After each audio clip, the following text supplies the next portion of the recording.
Finally Madrid जीत चुकी है Benfica के अगेंस्ट और राउंड ऑफ 16 के लिए मैड्रिड ने क्वालिफाई कर लिया है चैंपियन लीग्स के, जहां बहुत सारे टीम्स जो है नॉकआउट हो चुकी थी, छोटी छोटी टीम्स से। तो बहुत सारे ऐसे जो है बातें चल रही थी कि मैड्रिड भी आउट हो सकती है बेनफिका के अगेंस्ट। मैच के दौरान तो ऐसा लग भी रहा था कहीं कहीं कि बेनफिका जिस तरह से थ्रेटनिंग लग रही थी, जिस तरह से वो चांसेस क्रिएट कर रहे थे, जिस तरह से वो मैड्रिड की डिफेंस को ओपन कर रहे थे इस मैच में, मैं कहूँगा कि इस मैच में अगर मैड्रिड खुद को सही सॉलिड नहीं रखती तो चांसेस तो पक्के थे कि बेनफिका क्वालिफाई कर लेती और मैड्रिड को आउट कर सकती थी, क्योंकि बहुत सारे शॉट्स बेनफिका ने लिए हैं मैड्रिड की।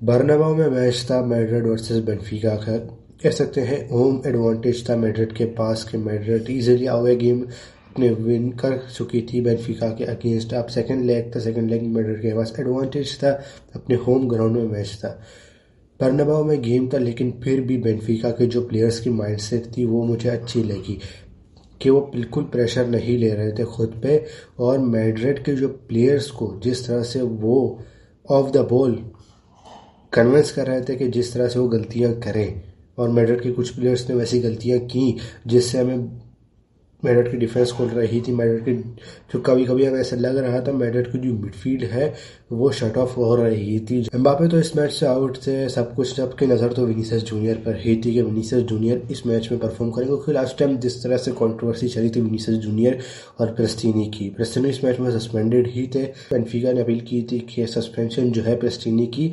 हटाई जाए, लेकिन यूएफा ने वो अपील रिजेक्ट कर दी थी और प्रेस्टिनी को 1 मैच बैन मिल चुका था। इस मैच में प्रेस्टिनी नहीं थे। उसके बाद भी मैड्रिड ने इस मैच में तो कह सकते हैं एक प्रेशर बन चुका था बेनफिका के प्लेयर्स को। बेनफिका के प्लेयर्स भी ये सोचकर आ रहे थे कि रियल मैड्रिड को चैंपियन लीग से आउट करना है। रियल मैड्रिड के प्लेयर्स को भी पता था कि प्रेशर होगा इस मैच में। बेनफिका के प्लेयर्स जोसे मोरिनो, मैं ये कहूँगा कि अगर इस मैच में तो जोसे मोरिनो भी नहीं था साइड लाइन पे, अगर जोसे मोरिनो साइड लाइन पे होता तो कुछ और भी मोमेंटम दिख सकती थी मैच की। बेनफिका थ्रेटनिंग लग रही थी, बेनफिका को पता थी कि मैड्रिड की वीकनेस किस तरफ है, उसी वीकनेस को अच्छी तरह से फ़ायदा उठाने की बहुत ट्राई की बेनफिका ने। और कभी कभी ये जो ट्राई कर रहे थे बेनफिका, ये चीज़ अच्छी तरह से चल भी रही थी उनके लिए। मैड्रिड की फॉर्मेशन से बात करूंगा कि मैड्रिड की फॉर्मेशन किस तरह थी। एम्बापे इस मैच में तो आउट थे। अटैक की बात करें तो हमारे पास 4-4-2 के कह सकते हैं या 4-4-3 की फॉर्मेशन में मैड्रिड इस मैच में उतरी थी। मैड्रिड की अगर हम अटैक की बात करें तो गोंजालो गार्सिया, विनीसियस जूनियर और राइट विंग या राइट मिडफील्डर के रोल पे फेदे वलवर्दे खेल रहे थे। मिडफील्ड की बात करूंगा, मिडफील्ड में हमारे पास चौमिनी, जो इस मैच में जिस तरह से चौमिनी खेला है, जिस तरह से चौमिनी का गोल आया वो बंदा टॉप नॉच खेला है। उसने जिस तरह से डिफेंसिव आपको सपोर्ट सॉलिड रखने की ट्राई की, जिस तरह से उसने मिडफील्ड में बॉल पोजीशन बार बार वॉन की बेनफिका से, जिस तरह से उसने आज वो बंदा थोड़ा ऊपर चढ़कर भी खेल रहा था ताकि बॉक्स जो है बॉक्स ओपोनेंट बॉक्स में प्रेशर बन सके। चौमिनी और कमाविंगा की डबल पिवट बन रही थी इस मैच में। अर्दा गुलर एज अटैकिंग मिडफील्डर खेल रहे थे। डिफेंस लाइन की बात करूँगा, डिफेंस लाइन में असेंसियो रोदिगर की सेंटर पेयरिंग थी, और राइट बैक में हमारे पास ट्रेंट स्टार्ट करे थे और अरेरास लेफ्ट बैक। ये तो हमारी फॉर्मेशन थी। इसमें कुछ प्लेयर्स ने जिस तरह से खेला है, डिफेंस लाइन में बात करूँगा करेरास टॉप था इस मैच में। बंदा जिस तरह से खेला है, बंदे की जिस तरह से इन्वर्ट कर रहा था मिडफील्ड में, जिस तरह से वो रन्स मार रहा था इस मैच में, बेनफिका के जो मैनेजर है जोसे मोरिनो, उनके प्लान में ये तो पक्का था, ये हमें दिख सकता था कि एक मैन जो है मार करवा रहा था जोसे मोरिनो करेरास के लिए, कि वो जब ओवरलैप कर रहा था, वो रन मार रहा था, तो उसके लिए करेरास को एक मैन मार्क कर रहा था।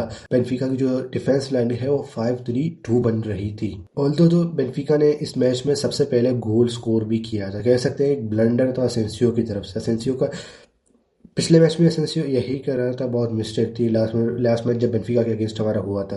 असेंसियो की गलती थी, असेंसियो ने बॉल क्लियर करने की ट्राई की लेकिन उसकी क्लियरेंस सही नहीं थी। क्लियर करने की ट्राई कर रहा था लेकिन क्लियर करने की जगह शॉट ले रहा था अपने ही गोल में। वो तो कोर्तुआ ने सेव कर दिया था। एक तो कोर्तुआ को समझ नहीं आती कि अपने डिफेंडर के शॉट्स बचाएं गोल में, या सामने वाले अपोनेंट की प्लेयर्स की स्ट्राइकर की शॉट्स बचाएं गोल में। इसके 2 मिनट बाद ही चुआमनी का एक बहुत ही अच्छा गोल आ जाता है। एक मैं कहूँगा ब्रिलियंट पास था फेदे वलवर्दे का। फेदा वॉलवर्दे ने पास दी चौमनी को और चौमनी बॉक्स से बाहर जिस तरह से उस बंदे ने शॉट लिया, ये बंदे ने हमें टोनी क्रूस की याद दिला दी। टोनी क्रूस वो बंदा था जो सही वक्त पे इस जगह पे होता था और वो शॉट्स लेता था जो गोल में कन्वर्ट हो जाती थी। चौमिन ने भी यही कहा कि जो जिस तरह उसने गोल मारा है उसे टोनी क्रूस की गोल्स की याद आती है।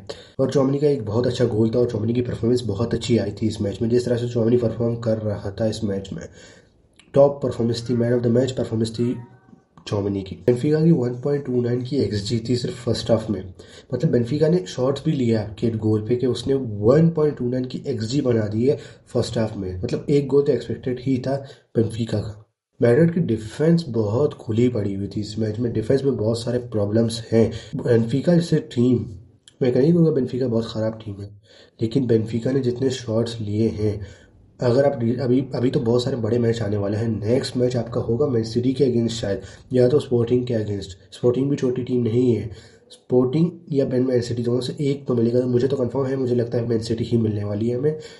मैन सिटी के अगेंस्ट अगर आपका मैच होगा और मैन सिटी के जिस तरह से इस बार मैन सिटी ने साइनिंग्स किया अटैक में, अगर आपकी डिफेंस ऐसे खोलेगी तो मैन सिटी आपको बहुत गंदा ह्यूमिलिएट कर देगी अगर आप ऐसे खेलोगे तो।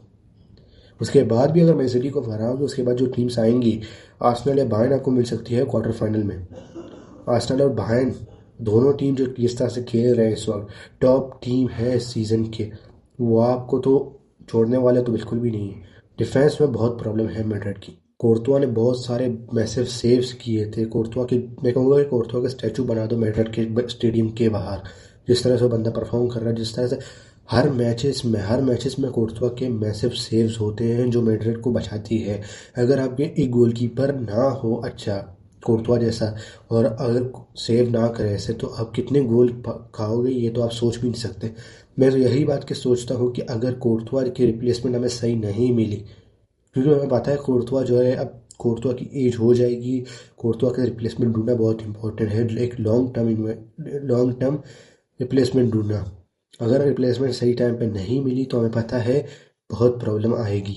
एसेंसियो को इंजरी हुई थी इस मैच में। एक तो प्लेयर्स जो है बहुत कोलाइड कर रहे थे। रुद्रिगर भी करेरास के साथ ऐसे ही टकरा गया था मैच में। हमें लग रहा है कि रुद्रिगर का शोल्डर चला गया, लेकिन शुक्र है रुद्रिगर बाद में आ चुका था पिच पे, फिर से स्टार्ट के लिए। असेंसियो आउट हो चुके थे। असेंसियो और कामाविंगा कोलाइड करते हैं मैच में और असेंसियो को बैलेंस आउट हो जाता है। Asensio in air balance out हो जाता है और बंदा गिर जाता है, उसे लग जाता है। मुझे लगा उस ऐसे न्यूज़ रिपोर्ट्स हैं कि असेंसियो को नेक में इंजरी हो चुकी है, क्योंकि उसे स्ट्रेचर पे लेकर जाया गया था पिच से। आई होप असेंसियो ठीक हो, और अगर उसे इंजरी हो चुकी है तो आई होप वो जल्दी रिकवर करे इस इंजरी से, क्योंकि एक प्लेयर के लिए, एक फुटबॉलर के लिए बहुत बड़ी प्रॉब्लम की बात है कि आप पिच से स्ट्रेचर पे ले जाओगे, क्योंकि इंजरीज प्लेयर्स की करियर खराब कर सकती है। ये एक फुटबॉलर ही समझ सकता है। और दो असेंसियो ने इस मैच में बहुत स्ट्रगल किया। असेंसियो की परफॉर्मेंस अच्छी नहीं आ रही कुछ मैच से, लेकिन ये बात बिल्कुल जाहिर नहीं करती कि एक प्लेयर की इंजरी के अब मजाक हो रहा है। अर्दा गुलर इस मैच में टॉप था। अर्दा गुलर जिस तरह से खेल रहा था, जिस तरह से अर्दा गुलर की परफॉर्मेंस आती है, पता है मुझे एक चीज़ बहुत ज़्यादा कंफ्यूज करती है और एक चीज़ मैं बहुत ज़्यादा सोचता हूँ कि अर्दा गुलर जिस तरह से खेलता है, एक तो आपके पास जूड बेलिंगम है और नेक्स्ट सीजन ये तो कंफर्म ही न्यूज़ आ रही है कि निको पास भी आ रहा है। निको पास एक स्टार्टर है।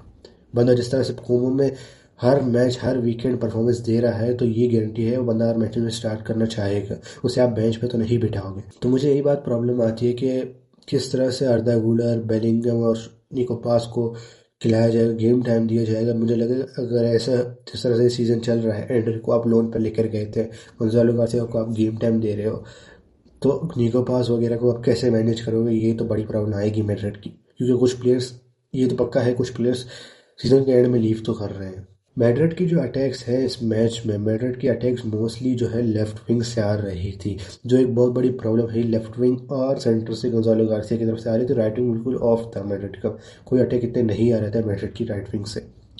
लेटर ऑन जब मस्तनतुनो को लेकर आया था, मस्तनतुनो यही चीज़ करता है कि ऐसे गेम्स में जहाँ टीम आपको अच्छी तरह से डिफेंसिव सॉलिड लगती है, तो मस्तनतुनो जो है पिच की विड्थ को खींच रहा था। जिस तरह से बंदा बिल्कुल वाइड होके खड़ा हुआ था पिच पे, और जिस तरह से वो टेक ऑन ले रहा था, एक ऐसे विंगर की आपको बहुत नीड होती है ऐसे मैच में। मस्तनतुनो को गेम टाइम दिया जाए ताकि वो बंदा इंप्रूव करे, और क्योंकि अपकमिंग बहुत सारे बड़े मैचेस आने वाले हैं। रियल मैड्रिड ने टोटल 14 शॉट्स लिए इस मैच में, 12 शॉट्स तो बेंफिका के थे, 14 शॉट्स मैड्रिड के थे। मतलब बेंफिका ने भी आपके ऊपर शॉट्स मारे हैं 12, आपकी डिफेंस इतनी खुली हुई थी। यूवेंटस जो है आउट हो चुकी है चैंपियन लीग से, पीएसजी जो है क्वालिफाई कर चुकी है राउंड ऑफ 16 में, और अटलांटा ने डॉर्टमंड को आउट कर दिया है चैंपियन लीग से।